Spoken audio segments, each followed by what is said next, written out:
Hello students, today we will learn about educational psychology. Educational psychology जिसे हम हिंदी में शिक्षा मनोविज्ञान भी कहते हैं.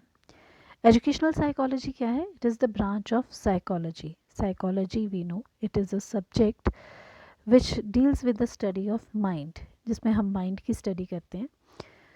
या फिर हम ये भी कह सकते हैं कि psychology जो है modern time में it is known as the study of behavior through which we try to understand about the mental process of a human being. जब हम साइकोलॉजी फील्ड में की गई जितनी भी रिसर्च है, फाइंडिंग्स है, थ्योरीज बनी है, लॉज बने हैं, प्रिंसिपल्स हैं या रिसर्च वर्क जो भी हुआ है, साइकोलॉजी की फील्ड में जो भी कुछ स्टडी हुई है, when we use that study और apply that study in the field of education for making it more effective and efficient, then it is known as educational psychology. Simple way में कहें कि साइकोलॉजी की जितनी भी knowledge है उसको apply करना एजुकेशनल फील्ड में, उसे हम कहते हैं एजुकेशनल साइकोलॉजी. अगर डिटेल में हम इसका मीनिंग करें तो educational psychology is comprised of two words, education and psychology. Education का मीनिंग है modification of behaviour. In our previous video also we have learned that education means acquiring knowledge, skill, attitude through experience. Lifetime में जो भी हमें changes आते हैं by acquiring certain knowledge, skill, उसे हम कहते हैं education. Now the meaning of psychology. Psychology is systematic study of behaviour और in common language it is study of mind. Behaviour यहाँ पर क्या है? Behaviour means action and activities which are done by any person. And by observing these action and activities or behavior, we try to understand about the inner feelings, emotions, thinking, attitude of that person. So it is the meaning of psychology. अब ये जो psychology है, ये study of behavior जो है, when we apply that or use that knowledge in the field of business, जैसे अगर हम business में use करेंगे, then it becomes business psychology. If a doctor use this knowledge of psychology for curing his patients, then it becomes clinical psychology. And when the knowledge of psychology is used by a teacher for making his teaching learning process effective, then it becomes educational psychology. So educational psychology is the practical part of the psychological findings. Now the detail meaning of psychology. ये जो concept है ये आपके TET और सी TET net के लिए बहुत important है. Literally if we say the psychology word is made of two words, psyche and logos. Psyche जो है वर्ड, उसका मीनिंग होता है, लिटरल मीनिंग है सोल, आत्मा जिसे हम कहते हैं. Logos means study. So in this way psychology means study of soul or knowledge of soul. But due course of time this meaning has changed and now it is known as the science of behavior and experience. अब हम आगे देखेंगे कि कैसे psychology का जो meaning है, जिसे हम पहले स्टडी ऑफ सोल कहते थे, वो लेटर चेंज हुआ साइंस ऑफ माइंड में, which was again changed in science of consciousness, and up to 20th century it was changed to science of behavior. Then how it happened, we will study that. Up to 16th century, psychology was known as the study of soul.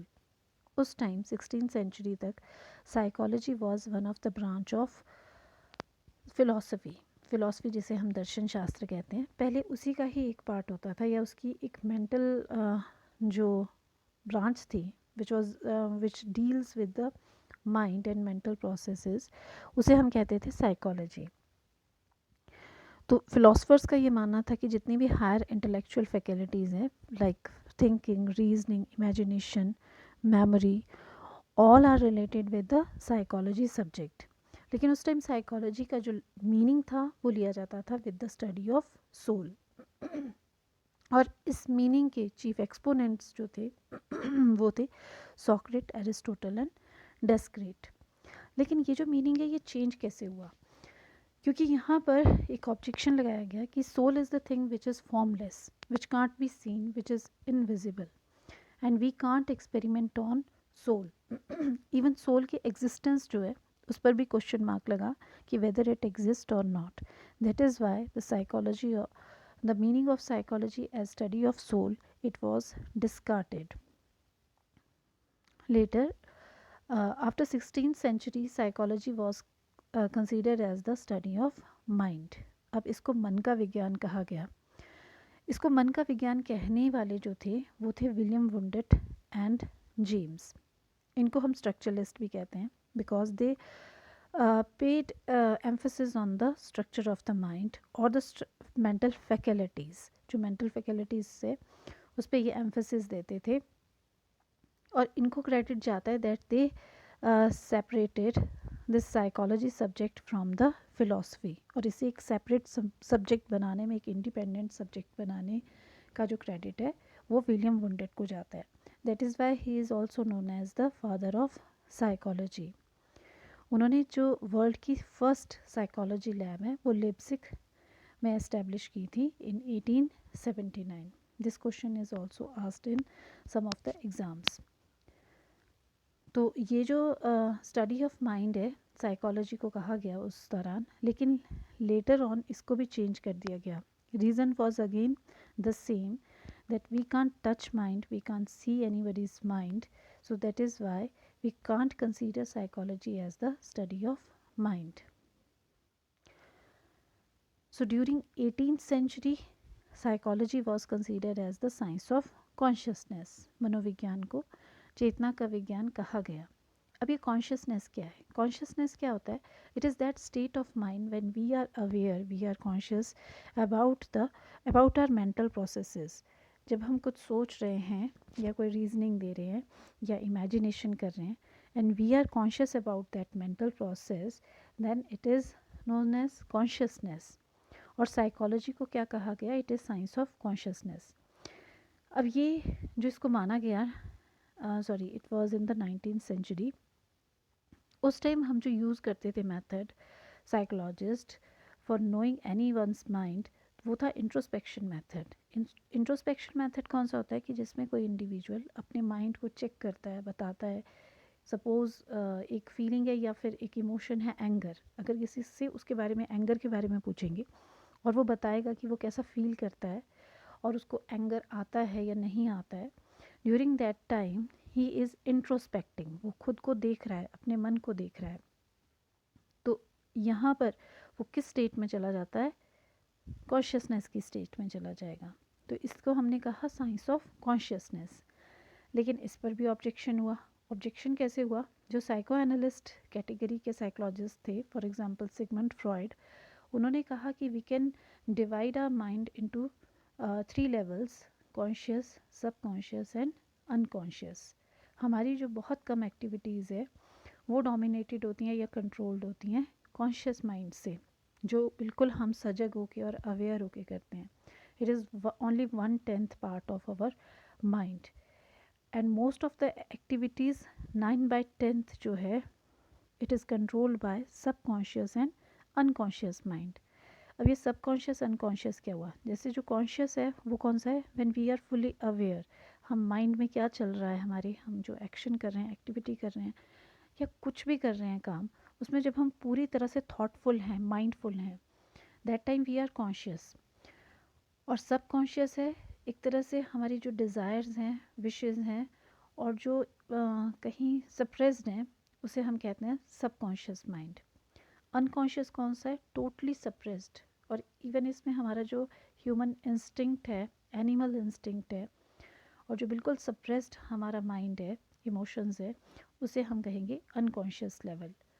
तो psycho analyst ने ये बताया कि जो हमारी जितनी भी action activities हैं वो मेजरली किससे गवर्नड होती हैं या फिर कंट्रोल्ड होती हैं, वो 9/10 हमारा जो माइंड है वो रहेगा सबकॉन्शियस एंड अनकॉन्शियस लेवल पे।